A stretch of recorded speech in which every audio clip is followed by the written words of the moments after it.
Homage to the Blessed One, Noble One, the rightly Self-Awakened One. Homage to the Blessed One, Noble One, the rightly Self-Awakened One. Homage to the Blessed One, Noble One, the rightly Self-Awakened One. Welcome to all the monks and novices, and blessings to all the laity.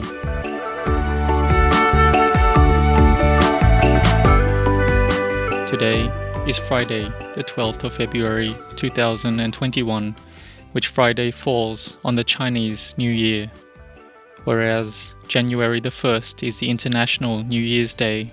February the 12th is the New Year of the Chinese people.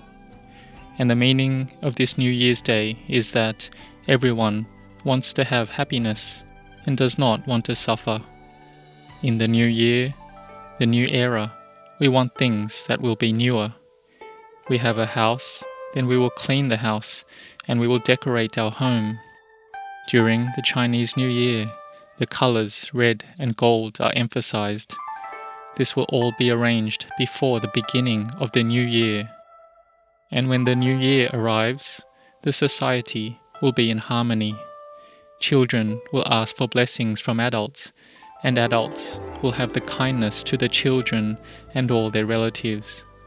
There are blessings given to seniors and elders, wishing them long life, wealth, happiness, and good luck. In Chinese, there is the word chang shou, that is, long life, and prosperity with the phrase gong si fa chai, happiness, xi nian kuai le, and fu, which is good luck.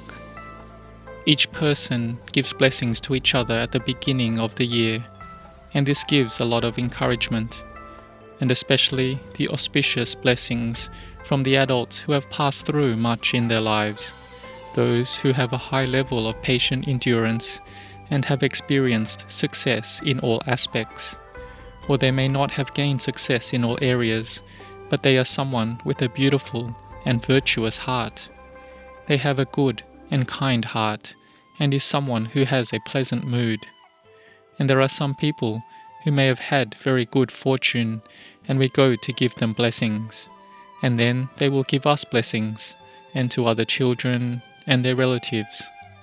They wish us to be happy and prosperous. And this is important because it is encouragement and is a power of the heart.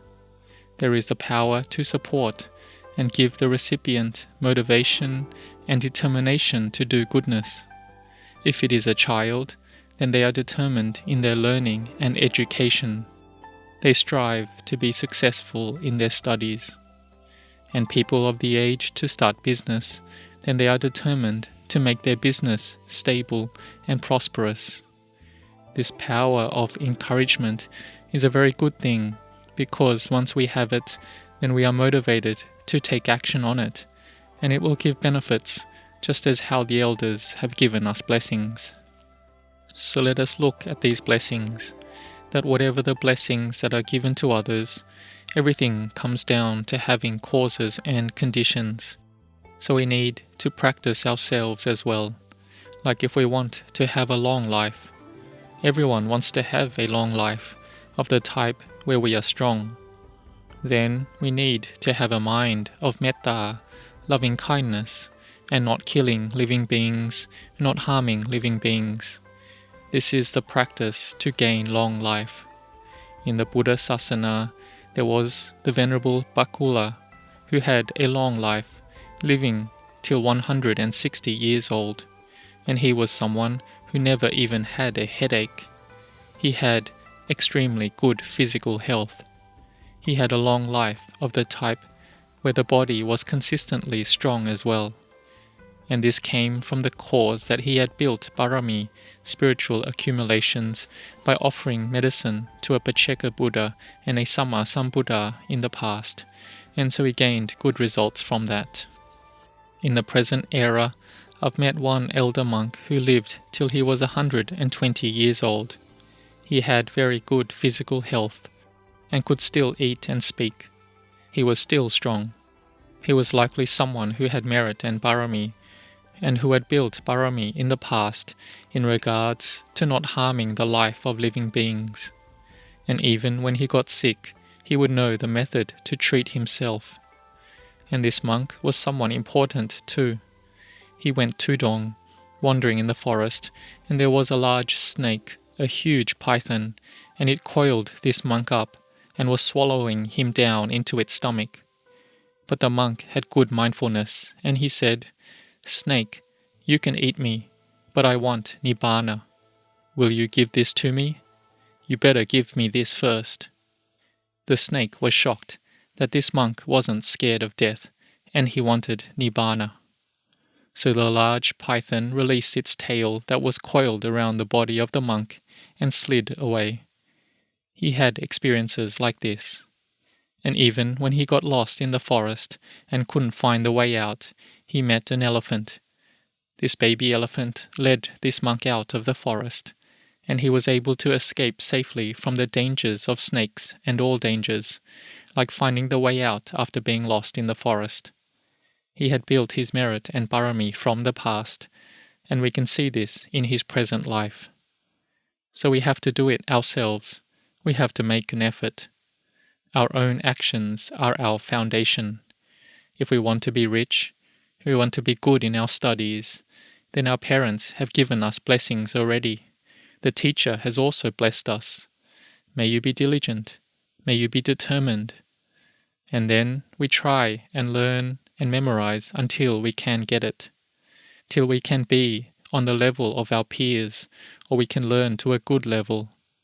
Even if it's not the best level, but we are still at a good level or a middle level, we will then be able to be successful in studying. And if we want to have wealth and money, because having wealth and money will have happiness, because each person desires to be rich, so then what must we do? We must be frugal, be someone determined to do goodness and to do dana, giving. Like the Venerable Sivali Mahathera, who was someone with great spiritual development and the foremost of all the monks in regards to receiving gain and requisites.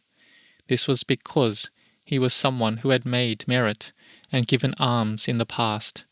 He offered honey and curd to the Lord Buddha and the Pacceka Buddhas in the past, and he had continued to do dana as his regular practice. And he was the foremost of all the monks in regards to gain and requisites. When the Lord Buddha was going to walk through a shortcut through the wilderness, he asked if Venerable Sivali was going as well. If Venerable Sivali was going, then there would be requisites given from the Devas, the divine beings, assisting. In the past, I had the doubt that Venerable Sivali was the foremost of gain, more than the Buddha. But I overcame the doubt because the Lord Buddha was the foremost of all, and Venerable Sivali was a disciple, one of the 80 great disciples that the Buddha had established as being foremost of gain. So if we want to be wealthy, we must be one who is firm in building goodness, in practicing dana, maintaining the moral precepts, and have effort in striving. And we need wisdom in our education, in earning a living, with our occupation, arts, skills, and intelligence. We can see that in the present day, some intelligent people who have persistence and effort, have strong determination, they can gain success. But don't forget that no matter how rich one is, there must be a foundation of sila Dhamma, morality. This is important. If one is rich and without sila Dhamma, then this is richness that is short-lived. If we want to be happy, we must be a person with good thoughts, good speech, and do good deeds. This is giving up evil, unwholesomeness, and doing merit. Just this. If we give up evil and make merit, the heart is at ease. Whatever we do, we are at ease. We speak, then it is good. We think, then it is good. We act, and it's good. There will be happiness in our life. But if we want to be lucky and prosperous, then we have to be a person with a good and beautiful mind that is imbued with everything, like we have been doing, having respect and reverence, practicing the Dhamma of Sila, Samadhi, Panya, morality, meditation and wisdom. And we have an aspiration that we want to gain good things. We want good fortune. Like we determine that we will meet the Buddha, Dhamma and Sangha, which is our greatest and most complete refuge. If we meet the Triple Gem, then we are someone who has good fortune. There is truly great luck that has arisen with us. So it is up to our own deeds and our own practice. It needs to come from causes and conditions.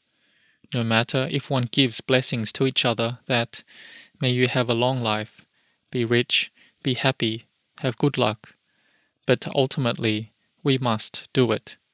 And when we do this, it will be a good blessing in our life. So when we practice like this, then how will it be? Our minds will gradually improve.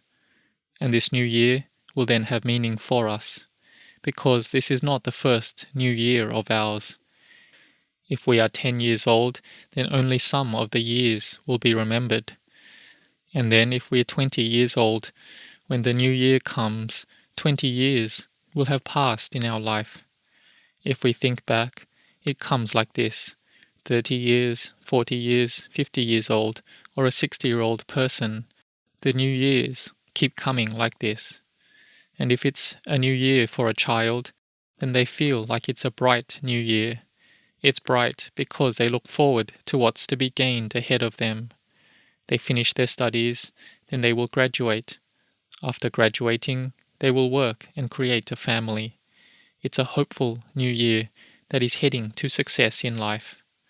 But if it's the new year for those who are aged, then it's likely to be a hopeful new year of what is important, a hope for good health, physical and able strength, and the hope of being with their children for a long time, to have a long life, just like a tree that has lived for 100 years and is strong and durable to the weather. There is hope and a desire for physical strength, a healthy body that can still speak, walk, sit, and can help themselves. With just a few sicknesses, or at least no sicknesses that would be severe, or even though some sicknesses may come up, but one can overcome it. And for some people during this period, they will want to pass through various obstacles. They want to be able to pass through the present-day pandemic, or to not get sick from it, or if they do, they can recover from it and come back to be healthy and strong as before. This is the aspiration of the elderly like this. And higher than this, for those who practice Dhamma, there is a higher aspiration for the heart that is new, a better mind, a more developed mind, a brighter heart. And our world is always going on and doesn't stop spinning. I would like to leave something to think about, that the world spins onwards, but time does not turn back. If we stay in the same place and don't do anything, we don't progress with anything new. Then we see the light, but we don't walk. So, after seeing the light, we should hurry and walk, because our steps are getting less and less. We don't know how many steps are left, and who can know? So let us contemplate this. So in this new year of ours, of the Chinese people, may you meet with success in life. May the children gain success in education, fulfilling your aspirations. I wish you success in work.